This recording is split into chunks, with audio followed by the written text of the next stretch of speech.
Every once in a while, the IPCC puts out comprehensive reports on the state of the climate, what's going on with climate change. And there is one coming up for later this year, and it's expected that it's going to be a big one. Well, thankfully, we don't have to wait. Some leaks have already come out, and I think you can probably guess where this is going. On Thursday, we got an idea of some of the content. The draft warns of a series of thresholds beyond which recovery from climate breakdown may become impossible. It warns, quote, life on Earth can recover from a drastic climate shift by evolving into new species and creating new ecosystems. Humans cannot, which seems fairly definitive, but they have more. The report warns of progressively serious, centuries-long, and in some cases, irreversible consequences.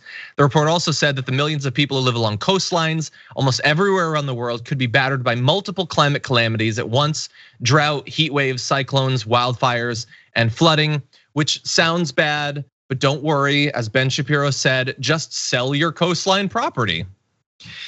Anyway, some of their other findings, including predicting that up to 80 million more people than today will be at risk of hunger just by 2050. 350 million more people living in urban areas will be exposed to water scarcity from severe droughts. That's at just 1.5 degrees Celsius of warming. If we get to 2 degrees, it'll be 410 million people at risk of severe drought and water scarcity. And that extra half a degree will also mean 420 million more people exposed to extreme and potentially lethal heat waves. And I always like synergy in the news. I think it was great that they synced up this leak with the crazy heat wave that is already going across the world. I mean, we're getting it bad in a number of different areas in the US. Yesterday, we talked about the fact that the Arctic land temperature was 118 degrees. This is absolute madness, Dan. And I'm sure it'll get through to people, and together we will face this crisis and persevere.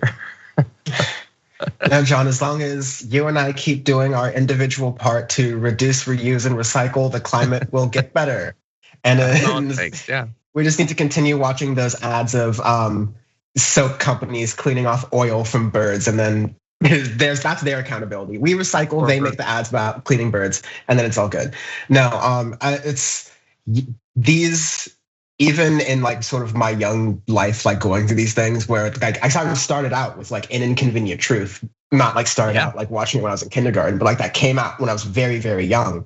And that was like a dire thing. Some things came true from that, some things didn't. But generally the trend is every year the predictions get worse, and then every year the records get beaten for heat records. Like I forget how often it's like, this season's the biggest hurricane season on record, and the previous ones on records were all in the past 10 years. Like you hear that with hurricanes and droughts, and it's happening so much. It's happening for people who, unfortunately, to Ben Shapiro, because it doesn't fit into his lazy ass arguments.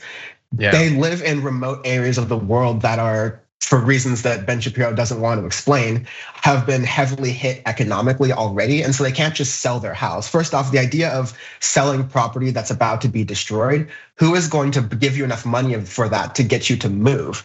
And second of all, this isn't like I'm just gonna be on this like remote kind of coastal island here where we make the equivalent of like $3 a day doing like farming or something like that. I'm just going to go to the local real estate agent and put a little for sale sign in front of my beachfront property that I have, and then just move. Like, it's a fantasy world, but unfortunately, the fantasy world that is politically advantageous to Ben Shapiro, editor emeritus of the Daily Wire, which was founded by Dan and Ferris Wilkes, who made all their money off of fracking. So maybe that has a case in what he has to say about it. But this has been politically advantageous and economically advantageous for the right wing and the industries they protect to gaslight about climate change for the past 20 years. In 2015, I would have ended that sentence by saying, and it's time for them to stop. It's too late. It's 2021.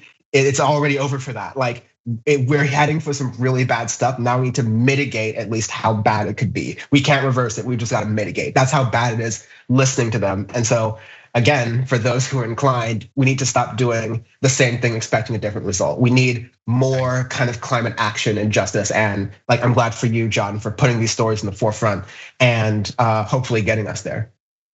Well, thank you. And yes, you're right to point out, seeing something like this should not lead you to be like, oh, well, it's done. It's not either climate change or not climate change. It is, of course, a gradient, as Representative Ocasio-Cortez pointed out on her Instagram yesterday. So we can make it better or we can not. We can make it worse if we don't do anything. We've been doing that for a long time. Maybe we should do something different.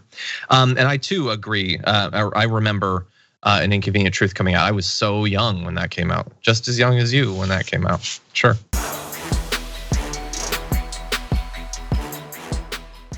Check out the Damage Report podcast each day, wherever you get your podcasts, whether Pocket Casts or Stitcher or iTunes.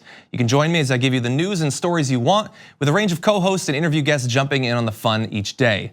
Again, that's the Damage Report, wherever you get your podcasts. And if you get them at iTunes, don't forget to rate and review. Sometimes I'll read them live on the show.